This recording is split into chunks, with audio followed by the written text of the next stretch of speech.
जय हिंद दोस्तों, वंदे मातरम। पिछले कुछ दिनों से हमारे भारत में प्रेस की आज़ादी को लेकर एक बात बहुत ज़्यादा चल रही है। दरअसल हुआ कुछ यूँ है कि आयकर विभाग ने दैनिक भास्कर समूह, जो कि भारत का एक बहुत बड़ा समूह है, डीबी कॉप लिमिटेड के नाम से इनकी कंपनी चलती है, उसके ऊपर आयकर विभाग ने छापा मारा। अब वो छापेमारी को ये कहा गया, जो लिबरल हमारे यहाँ के हैं पढ़े लिखे इंटेलेक्चुअल लोग, उनके द्वारा ये कहा गया कि क्योंकि दैनिक भास्कर ने सरकार से बहुत तीखे सवाल किए और कोरोना काल में जिस तरह की तस्वीरें दैनिक भास्कर ने छापी, उसके कारण उसके ऊपर ये एक्शन लिया जा रहा है।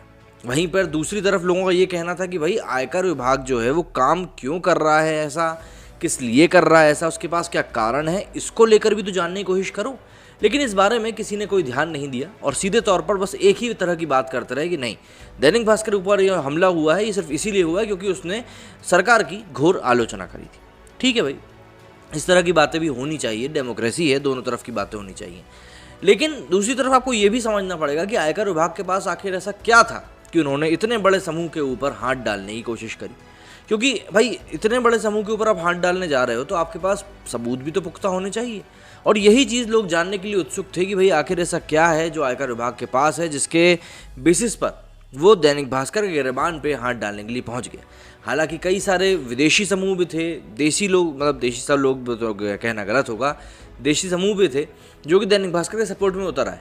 भाई क्या होता है, अगर आप अकारण, बिना कारण जाने या फिर बिना किसी कारण के आप किसी के सपोर्ट में उतरते हो तो सबसे पहले तो आपको ये जान लेना चाहिए कि जिस चीज़ का मैं सपोर्ट करने जा रहा हूँ क्या वो चीज़ सही है या गलत है। और अगर आप इस चीज़ को जानने में देर कर देते हो तो ऑब्वियस सी बात है, आप कहीं ना कहीं फैक्ट को बहुत पीछे छोड़ रहे हो। दरअसल टैक्स चोरी के आरोपों का सामना कर रहे दैनिक भास्कर को लेकर आयकर विभाग ने बड़ा दावा किया है।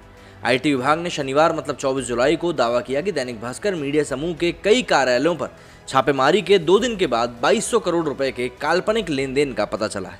वहीं मीडिया समूह की तलाशी में 6 सालों में 700 करोड़ की आय पर अवैतनिक कर, शेयर बाजार के नियमों का उल्लंघन और लिस्टेड कंपनियों से लाभ की हेराफेरी के आयकर विभाग को सबूत मिले। आयकर विभाग ने प्रेस रिलीज में बताया कि 22 जुलाई को आयकर अधिनियम 1961 की धारा 132 के तहत एक प्रमुख व्यवसायी समूह पर तलाशी अभियान चलाया गया, जो मीडिया, बिजली, कपड़ा और रियल एस्टेट सहित अन्य विभिन्न क्षेत्रों में व्यवसाय में शामिल है। इस ग्रुप का सालाना 6000 करोड़ प्रतिवर्ष का टर्नओवर है। मुंबई, दिल्ली, भोपाल, इंदौर, नोएडा और अहमदाबाद सहित 9 शहरों में फैले 20 आवासीय और 12 व्यावसायिक परिसरों को इसमें कवर किया गया था।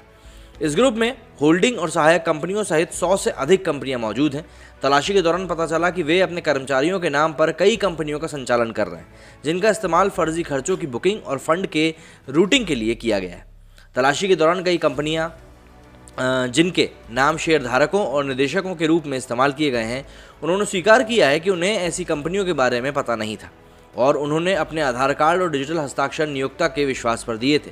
इसमें कुछ रिश्तेदार पाए गए जिनमें स्वेच्छा से और जानबूझकर कागजात पर हस्ताक्षर किए थे, लेकिन कंपनियों की व्यावसायिक गतिविधियों का कोई नियंत्रण उन पर नहीं था, जिसमें निदेशक और शेयरधारक उनको माना जाता है।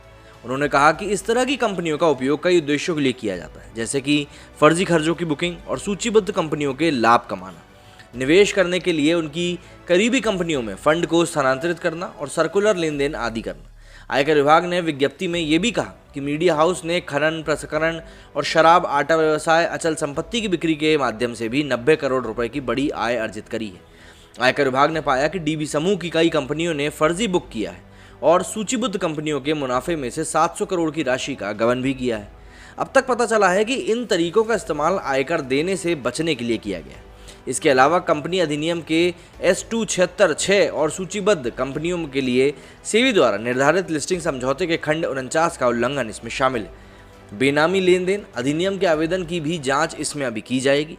अब ये जो आरोप इस समय आयकर विभाग ने सीधे तौर पर लगाए हैं कि भैया उनके पास इन चीज़ों के सबूत मौजूद हैं और जो भी कुछ जांच उन्होंने करी है उस जांच में उनके सामने ये सब चीज़ें निकल कर सामने आई हैं। ये चीज़ें कोई छोटी मोटी नहीं है, ये बहुत बड़े इल्ज़ाम हैं जो कि दैनिक भास्कर के समूह के ऊपर लग रहे हैं। ऐसे में सबसे बड़ा सवाल जो अब ये सबके सामने आकर खड़ा हो गया है वो ये कि क्या इतने बड़े समूह होने के नाते दैनिक भास्कर के ऊपर इस तरीके से कार्रवाई करना सही है, पहली बात।